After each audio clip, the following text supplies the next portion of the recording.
Hi student, मेरे YouTube channel Rishabh classes में आपका स्वागत है। आप लोगों को मैं हिंदी का बताने जा रहा हूँ। आप लोगों को पूरा ऑब्जेक्टिव जो सेट कोड आप लोगों को ई है, ठीक है। यहाँ पे देख लीजिए, 1 क्वेश्चन से लेकर 100 क्वेश्चन तक मैं सोल्यूशन दूंगा, ठीक है स्टूडेंट। आप लोग समझने का प्रयास कीजिएगा, मिला लीजिएगा। कहीं दूसरे सेट कोड होगा तो आप लोग वीडियो को रोक रोक कर आसानी तरीका से आप वो लोग भी मिला लीजिएगा, ठीक है। वीडियो आप लोगों को पसंद आता है तो आप लोग इसे लाइक सब्सक्राइब। मंगवा क्या बेचती थी, तो इसका करेक्ट आंसर बी होगा, दही बेचती थी। क्या बेचती थी? दही। चलिए, यह बात अच्छी नहीं लगती कि माँ महीने भर इधर उधर लुढ़कती रहे, यह किसने कहा? तो इसका डी करेक्ट आंसर हो जाएगा, कैलाश ने। चलिए आगे देख लीजिए दोस्तों। आगे आपका सवाल रहा नेक्स्ट, रहते विश्वास शीर्षक पाठ के रचनाकार का नाम क्या है? तो डी इसका करेक्ट आंसर हो जाएगा, सात कौड़ी होता। ठीक ना। चलिए आगे देख लेते हैं। 100% करेक्ट आंसर है दोस्तों। अगर कोई अलग शेर है आपके पास तो वीडियो को रोक रोक के आप मिला लीजिए। चलिए चौथा सवाल है, रहते विश्वास शीर्षक पाठ में किस बांध के टूटने की बात कही गई है? तो इसका एक करेक्ट आंसर हो जाएगा, दलई बांध। चलिए यह आगे देख लीजिए। 5 का है, मंगू की बड़ी बहन का नाम क्या है? तो इसका बी करेक्ट आंसर हो जाएगा, कमू। चलिए आगे देख लीजिए। आगे 6 नंबर का रहा, लेखक सुजाता का वास्तविक नाम क्या है? तो इसलिए आगे देख लीजिए। 7 का है, कौन पापति को अकेली छोड़कर नहीं जाना चाहती थी? तो इसका डी करेक्ट आंसर होगा, वल्ली अम्माल। चलिए आगे देख लीजिए। वीडियो को शेयर करते जाइए, लाइक करते जाइए, ठीक ना। चलिए सब्सक्राइब भी करते जाइए, सपोर्ट कीजिए हमको भी दोस्तों। चलिए 8 नंबर का है, वल्ली अमाल के गांव का नाम क्या था? तो इसका एक करेक्ट आंसर हो जाएगा, मुनान डिपट्टी। चलिए आगे देख लीजिए दोस्तों। आगे आपका 9 नंबर का सवाल रहा, धरती कब तक घूमेगी शीर्षक पाठ में सीता क्या देखकर रुआंसी हो गई? तो इसका करेक्ट आंसर ए हो जाएगा, अपने पुत्र को देखकर। चलिए आगे देख लीजिए। आगे आपका 10 नंबर का सवाल रहा, धरती कब तक घूमेगी शीर्षक पाठ में सीता के बड़े लड़के का नाम क्या था? तो इसका करेक्ट आंसर सी हो जाएगा, कैलाश। चलिए आगे देख लेते हैं। आगे आपका 11 नंबर का सवाल रहा, एथेंस किस महादेश में है? तो इसका डी करेक्ट आंसर हो जाएगा, यूरोप में। चलिए आगे देख लीजिए। आगे 12 का है, टोल्स्टॉय कौन थे? तो इसका करेक्ट आंसर ए हो जाएगा, रूसी लेखक। चलिए फटाफट मिलाते जाइए आप। 13 का है, कौन मनुष्य के संपूर्ण जीवन से संबंध है? तो इसका भी करेक्ट आंसर हो जाएगा, साहित्य। चलिए 14 नंबर का सवाल है, बिरजू महाराज का साक्षात्कार किसने लिया? तो इसका करेक्ट आंसर सी हो जाएगा, रश्मि वाजपेयी ने। चलिए आगे देख लेते हैं दोस्तों। आगे आपका 15 नंबर का सवाल रहा कि बिरजू महाराज का जन्म किस वर्ष हुआ था? तो इसका डी करेक्ट आंसर हो जाएगा, 1938 ईस्वी में। चलिए आगे देख लेते हैं। आगे आपका 16 नंबर का सवाल रहा, अभिमन्यु क्या है? तो ए इसका करेक्ट आंसर हो जाएगा, ईसाई मठ है। अभिमन्यु क्या है? ईसाई मठ है। चलिए आगे देख लीजिए। आगे आपका 17 नंबर का सवाल रहा, बहुवचन नामक पत्रिका का संपादन निम्न में से किसने किया? तो ए इसका करेक्ट आंसर हो जाएगा, गुणाकर मूले। ठीक ना। चलिए आगे देख लेते हैं। आगे आपका 18 नंबर का सवाल रहा, लेखक विनोद कुमार शुक्ल को साहित्य अकादमी पुरस्कार किस वर्ष प्राप्त हुआ? तो एक करेक्ट आंसर हो जाएगा, 1991 ईस्वी में प्राप्त हुआ। चलिए आगे देख लीजिए। आगे आपका 19 का सवाल रहा, नौबत खाने में इबादत शीर्षक पाठ साहित्य की कौन विद्या है? तो डी करेक्ट आंसर हो जाएगा, व्यक्ति चित्र है। चलिए आगे देख लेते हैं दोस्तों। आगे आपका 20 नंबर का सवाल रहा, कोई संस्कृति जिंदा नहीं रह सकती अगर वह दूसरों की संस्कृति का क्या करने की कोशिश करती है?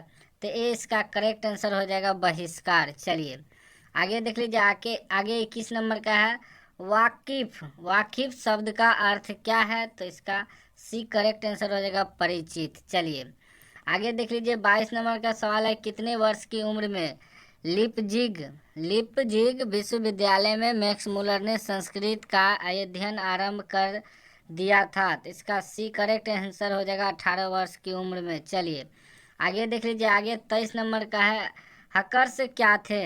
इसका करेक्ट आंसर डी हो जाएगा, वनस्पति वैज्ञानिक। चलिए 24 का देख लीजिए। 24 है, निरिवंश विद्या का संबंध किससे है?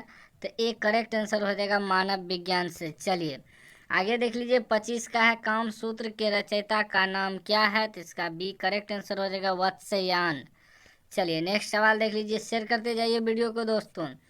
26 का है सिकथ। सिकथ का अर्थ क्या होता है? तो एक करेक्ट आंसर हो जाएगा रंग। चलिए आगे देख लीजिए, 27 का है मराठी, नेपाली और नेवारी भाषाओं की लिपि क्या है? तो डी करेक्ट आंसर हो जाएगा देवनागरी। चलिए आगे देख लीजिए, 28 का है नागरी लिपि शीर्षक पाठ कहाँ से लिया गया है? तो एक करेक्ट आंसर हो जाएगा भारतीय लिपियों की कहानी से।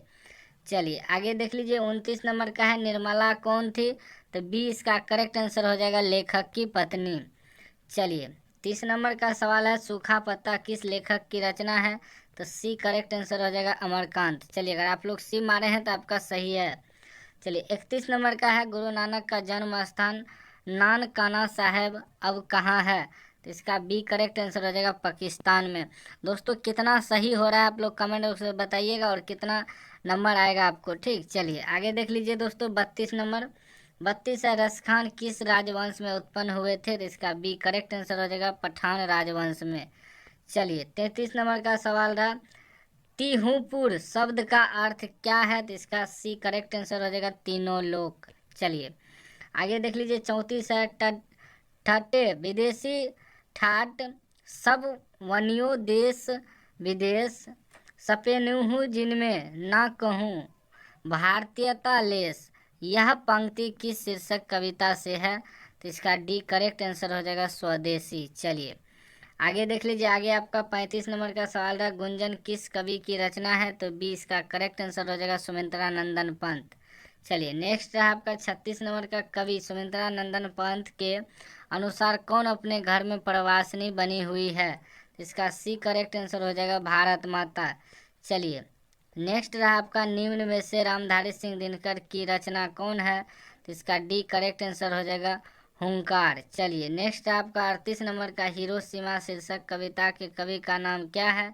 तो ए इसका करेक्ट आंसर हो जाएगा सच्चिदानंद हीरानंद वत्सयान अज्ञेय। चलिए आगे देख लीजिए, आगे 39 नंबर का रहा, अज्ञेय का जन्म किस वर्ष हुआ था? तो ए इसका करेक्ट आंसर हो जाएगा 1911 ईस्वी। चलिए नेक्स्ट सवाल रहा आपका 40 नंबर, हिरोशिमा शीर्षक कविता किसका चित्रण करती है? तो सी इसका करेक्ट आंसर हो जाएगा आधुनिक सभ्यता की दुर्दशा मानवीय विशिषिका का। चलिए फटाफट शेयर करते जाइए दोस्तों आप लोग। 41 नंबर का सवाल रहा, परिवार शब्द का विशेषण क्या है? तो बी इसका करेक्ट आंसर हो जाएगा पारिवारिक। चलिए लेट से वीडियो अपलोड करते हैं लेकिन करेक्ट आंसर देते हैं। 42 का है क्रिया का मूल क्या है? तो इसका सी करेक्ट आंसर हो जाएगा धातु। चलिए नेक्स्ट सवाल रहा आपका, शिवम आ रहा होगा किस काल का उदाहरण है? तो सी इसका करेक्ट आंसर हो जाएगा भविष्यत काल। चलिए नेक्स्ट देख लेते हैं दोस्तों, नेक्स्ट है आपका 44 नंबर का, जिसका कर्म हो या जिसके साथ कर्म की संभावना हो उसे क्या कहते हैं? तो ये इसका करेक्ट आंसर हो जाएगा सकर्मक क्रिया। चलिए 45 नंबर का सवाल रहा, क्या खाया किस क्रिया का उदाहरण है? तो सी इसका करेक्ट आंसर हो जाएगा अकर्मक क्रिया। चलिए नेक्स्ट देख लेते हैं, नेक्स्ट आपका 46 नंबर का, भीमराव अंबेडकर के चिंतन एवं रचनात्मकता के प्रेरक व्यक्ति कौन थे? तो डी इसका करेक्ट आंसर हो जाएगा इनमें से सभी। चलिए 47 नंबर का सवाल रहा, हु और शुद्धराज किनकी रचना है? तो ए इसका करेक्ट आंसर होगा भीमराव अंबेडकर की रचना है। फटाफट मिलाते जाइए दोस्तों। 48 है, लेखक नलिन विलोचन शर्मा की माता का नाम क्या था? तो रत्नावती शर्मा, यानी कि बी करेक्ट आंसर हो जाएगा। चलिए 49 का है, सेन साहब की लड़कियां कैसी है? तो सी इसका करेक्ट आंसर होगा सुशील है। चलिए आगे देख लीजिए, 50 का है, मदन किसका बेटा है? तो बी इसका करेक्ट आंसर होगा गिरधर का। चलिए नेक्स्ट सवाल रहा आपका 51 का, वर्णों के उच्चारण समूह को क्या कहते हैं? तो ए इसका करेक्ट आंसर होगा वर्णमाला। चलिए फटाफट मिलाते जाइए। 52 का है, भ का उच्चारण स्थान क्या है? तो बी इसका करेक्ट आंसर होगा ओस्ट। चलिए फटाफट दोस्तों मिलाते जाइए, और कितना सही हो रहा है ये भी कमेंट बॉक्स में लिखिएगा कितना सही हुआ। चलिए 53 का है, ल कौन व्यंजन है? तो सी करेक्ट आंसर हो जाएगा अंतस्थ व्यंजन। चलिए आगे देख लीजिए, 54 है, किसकी अंतिम ध्वनि स्वर होती है? तो इसका करेक्ट आंसर डी हो जाएगा मुद्राक्षर की। चलिए आगे देख लीजिए, आगे है महाशय शब्द का संधि विच्छेद क्या है? तो ए इसका करेक्ट आंसर होगा महाजोर आशय। चलिए 56 नंबर का सवाल रहा, एक मात्रिक उच्चारण उच्चारण को क्या कहते हैं? तो बी करेक्ट आंसर हो जाएगा ह्रस्व कहते हैं। चलिए 57 का है अक्षोत्तरज्ञ कौन व्यंजन है? तो इसका सी करेक्ट आंसर हो जाएगा संयुक्त व्यंजन। चलिए 58 नंबर का रहा निम्न में से शुद्ध शुद्ध कौन है? तो सी करेक्ट आंसर होगा अंतराक्षरी। चलिए नेक्स्ट सवाल रहा आपका 59 नंबर का निम्नलिखित विराम चिन्हों में विस्म विस्मयादि बोधक चिन्ह कौन है? तो ए करेक्ट आंसर होगा। चलिए ए मारे हैं तो आपका सही है दोस्तों। चलिए 60 है जिन संज्ञाओं से एक ही प्रकार की वस्तुओं अथवा व्यक्तियों का बोध हो उसे क्या कहते हैं? तो बी करेक्ट आंसर होगा जातिवाचक संज्ञा। चलिए 61 रहा वह खा चुका था किस काल का उदाहरण है? तो बी करेक्ट आंसर होगा भूतकाल। चलिए 62 है उत्पत्ति की दृष्टि से शब्द के कितने भेद होते हैं? तो सी इसका करेक्ट आंसर हो जाएगा 4। चलिए 63 का है वह शब्दांश जो किसी शब्द के पूर्व जोड़ा जाता है क्या कहलाता है? तो डी करेक्ट आंसर होगा उपसर्ग कहलाता है। चलिए 64 रहा सुजान शब्द में उपसर्ग क्या है? तो ए करेक्ट आंसर होगा सु। चलिए नेक्स्ट सवाल रहा आपका समझौता शब्द में प्रत्यय क्या है? तो बी करेक्ट आंसर होगा औता। चलिए नेक्स्ट सवाल रहा आपका 66 का अपेक्षा शब्द का विशेषण क्या है?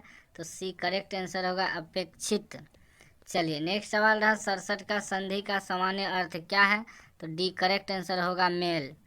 चलिए नेक्स्ट रहा आपका दोस्तों 68 का परमेश्वर कौन समास है?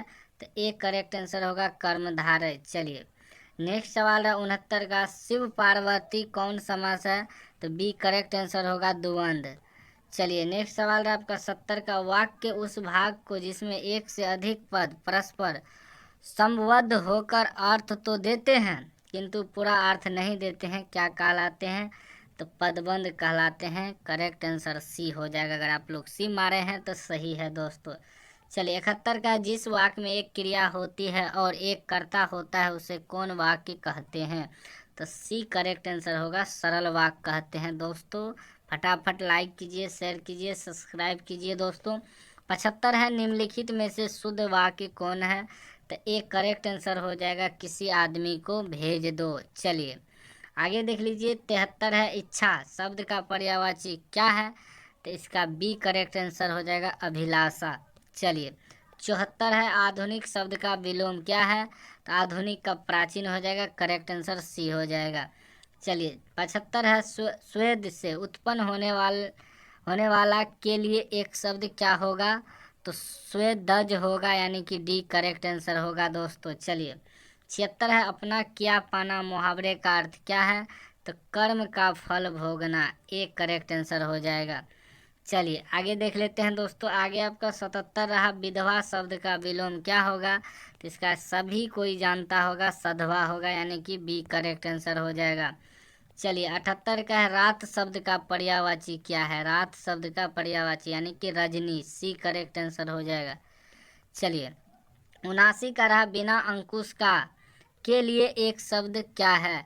तो निरंकुश यानी कि डी करेक्ट आंसर हो जाएगा। चलिए 80 नंबर का है फूंक फूंक कर पैर रखना मुहावरे का अर्थ क्या है? तो इसका करेक्ट आंसर ए हो जाएगा सोच विचार कर काम करना। चलिए नेक्स्ट सवाल है 81 का प्रभाव शब्द कौन लिंग है? तो सी इसका करेक्ट आंसर हो जाएगा पुल्लिंग। चलिए आगे देख लीजिए 82 का है अम्ल शब्द क्या है? तो इसका करेक्ट आंसर ए हो जाएगा तत्सम। चलिए नेक्स्ट सवाल रहा 83 नंबर का भगवान शब्द का स्त्रीलिंग रूप क्या है? तो बी करेक्ट आंसर हो जाएगा भगवती। चलिए फटाफट शेयर करते जाइए। 84 का है कारक के कितने भेद हैं? तो सी करेक्ट आंसर हो जाएगा 8। चलिए 85 नंबर का है श्याम कलम से लिखता है किस कारक का उदाहरण है? तो डी करेक्ट आंसर हो जाएगा करण कारक। चलिए 86 का रहा नदी शब्द का बहुवचन क्या होगा? तो इसका एक करेक्ट आंसर हो जाएगा नदियाँ। चलिए नेक्स्ट सवाल रहा आपका 87 नंबर का सूर्य शब्द का स्त्रीलिंग रूप क्या है? तो बी करेक्ट आंसर हो जाएगा सूर्या। चलिए नेक्स्ट सवाल रहा 88 का शब्द जब किसी वाक्य में पिरो दिए जाते हैं तब क्या कहलाते हैं? तो वाक्य कहलाते हैं। बी करेक्ट आंसर हो जाएगा। 89 का यह मेरा छोटा भाई अमित है किस सर्वनाम का उदाहरण है? तो बी करेक्ट आंसर हो जाएगा निजवाचक सर्वनाम। चलिए 90 नंबर का सवाल रहा, दुखी लोगों की मदद करो, किस विशेषण का उदाहरण है? तो बी करेक्ट आंसर हो जाएगा गुणवाचक विशेषण। चलिए 91 नंबर का है, पुष्करिणी किसकी रचना है? तो इसका डी करेक्ट आंसर हो जाएगा अज्ञेय की। चलिए आगे देख लीजिए, आगे रहा 92 नंबर, मनुष्य और सभ्यता के विनाश की अंत व्यर्था को अभिव्यक्त करने वाली कविता निम्न में से कौन है? तो एक करेक्ट आंसर हो जाएगा एक वृक्ष की हत्या। चलिए 93 नंबर का सवाल रहा, निम्नलिखित में से नगर संवेदना के कवि कौन है? तो बी करेक्ट आंसर हो जाएगा कुंवर नारायण। चलिए आगे देख लीजिए, 94 का है, बीरेन डांगवाल का पहला कविता संग्रह कब प्रकाशित हुआ? तो इसका करेक्ट आंसर डी हो जाएगा सन 1992 में। चलिए इस सवाल में हमको डाउट भी है दोस्तों, अगर आप लोग इस सवाल का आंसर जानते हैं तो आप लोग बताइएगा, हम इसमें डी मारे हैं, ठीक ना। चलिए आगे देख लीजिए, 95 का अक्षर ज्ञान शीर्षक कविता कहाँ से ली गई है? तो इसका डी करेक्ट आंसर हो जाएगा कवि ने कहा से। चलिए 96 नंबर का है, नदियाँ मैदान बंगाल के बुलाएंगे मैं आऊँगा, यह पंक्ति किस शीर्षक कविता की है? तो एक करेक्ट आंसर होगा लौट कर आऊँगा फिर कविता से है, ठीक। चलिए 97 है, रेनर मारिया मारिया रिल्के के पिता का नाम क्या था? तो इसका पिता का नाम जोसेफ रिल्के था, यानी कि बी करेक्ट आंसर होगा। चलिए 98 है, लाइफ एंड सॉन्ग्स कविता संकलन किसकी रचना है? तो बीरेन डांगवाल, बी करेक्ट आंसर हो जाएगा। चलिए 99 का है, लौट कर आऊँगा फिर शीर्षक कविता के अनुवादक का नाम क्या है? तो डी करेक्ट आंसर हो जाएगा प्रयाग शुल्क। चलिए लास्ट सवाल रहा, 100 नंबर का, अक्षर ज्ञान शीर्षक कविता में अंगों के ड को बेटा क्या समझता है? तो माँ, ये इसका करेक्ट आंसर हो जाएगा।